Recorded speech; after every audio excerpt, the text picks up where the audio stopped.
کہ جو نالین شریف کا ایک نقشہ ہے، اگر وہ کسی کے پاس ہو تو اس کی وجہ سے اللہ کی برکت ہو سکتی ہے، لیکن یہ ضروری ہے کہ یہ اوتھینٹک ہو، کوئی سند ہو کہ یہ وہی نال ہے جو رسول اللہ صلی اللہ علیہ وسلم کا تھا، جبکہ ہمارے پاس اس کی کوئی حقیقی سند موجود نہیں ہے۔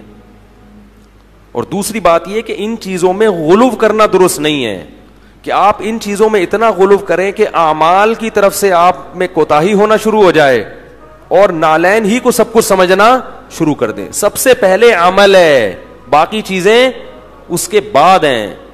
عمل آپ کو 100% شریعت کے مطابق لانا ہے، شرک سے بھی بچنا ہے، بدعات سے بھی بچنا ہے، پورا متبع سنت بننا ہے۔ اس کے بعد یہ چیزیں غریبی کے طور پہ، کہ بھئی غریبی کے طور پہ کہ بھئی اللہ یہ بھی ہے، یہ بھی ہے، جیسے کسی کو حافظ بنا دیتا ہے انسان کے قیامت میں سفارش کرے گا، تو یہ غریبیاں ہیں۔ اب آپ نے حافظ بنا دی اپنے بچے کو کہ سفارش کرے گا، لیکن نماز ایک نہیں پڑھ رہے آپ۔ جو چیز اللہ نے کہا ہے کہ وہ لازمی کرو وہ کر نہیں رہے، جو لازمی نہیں ہے اس پہ زور دے رہے ہیں۔ تو اللہ نے یہ تو نہیں کہا کہ نالین شریفین رکھو، یہ تو ایک محبت کا ایک اصول ہے۔ اگر کسی کو محبت ہے تو وہ نبی صلی اللہ علیہ وسلم کے نالین سے یقیناً محبت کرے گا، ہر چیز سے محبت کرے گا، لیکن پہلے کیا ہے؟ عمل، یہ چیزیں اس کے بعد۔ اسی طرح منہ مبارک، کوئی مستند روایت ہمارے پاس موجود نہیں ہے کہ رسول اللہ صلی اللہ علیہ وسلم کا منہ مبارک کسی کے پاس ہے۔ کوئی بھی اٹھتا ہے اور منہ مبارک کے نام پہ لوگوں کو بیوقوف بنانا شروع کر دیتا ہے اور لوگوں کا رش لگ جاتا ہے۔ اللہ کے بندو، جیسے نبی کی طرف بلا دلیل کوئی بات منسوب کرنا کبیرہ گناہ ہے، اتنا بڑا گناہ نبی نے فرمایا، صحیح حدیث میں ہے، من کذب علی متعمدا فلیتبوأ مقعدہ من النار، جو مجھ پر جھوٹ باندھے اپنا ٹھکانہ جہنم میں بنا لے۔ ایسے ہی کسی چیز کی نبی کی طرف نسبت کر دینا جبکہ آپ کے پاس اس کی کوئی مستند دلیل موجود نہ ہو، یہ بھی نبی پر بہتان ہے اور اس کا ٹھکانہ بھی جہنم کی آگ ہے۔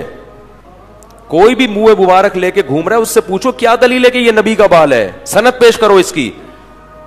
بغیر سند کے نبی کا قول معتبر نہیں ہے، تو بغیر سند کے نبی کے ہاتھ، نبی کے بال یا کوئی بھی چیز کوئی منسوب کر دے یہ نبی کی ہے تو کہاں سے معتبر ہو گئی بھائی؟ وہ کوئی بھی اٹھتا ہے اور منہ مبارک کو لے کے لوگوں کو زیارتیں کرانا شروع کر دیتا ہے۔ تو اس لیے ان چیزوں میں نبی کے منہ مبارک کسی کے پاس ہوں تو یقیناً قابل احترام ہے اور باعث برکت ہیں، لیکن ہوں ایسے ہی کسی بھی کی طرف منسوب کر دینا، یہ اللہ کے غضب اور قہر کو دعوت دینے والی بات ہے۔ جب مسلمانوں کی خلافتیں تھیں تو حکومتیں ان چیزوں کو کنٹرول کرتی تھیں، اب حکومتوں نے ان چیزوں کو کنٹرول کرنا چھوڑ دیا۔ کوئی بھی اٹھتا ہے کہیں سے منہ مبارک لے کے لوگوں کو بیوقوف بنانا شروع کر دیتا ہے۔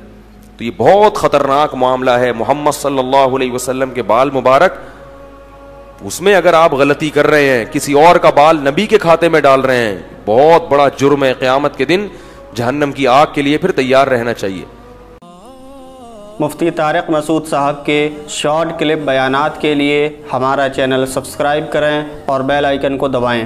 جزاک اللہ۔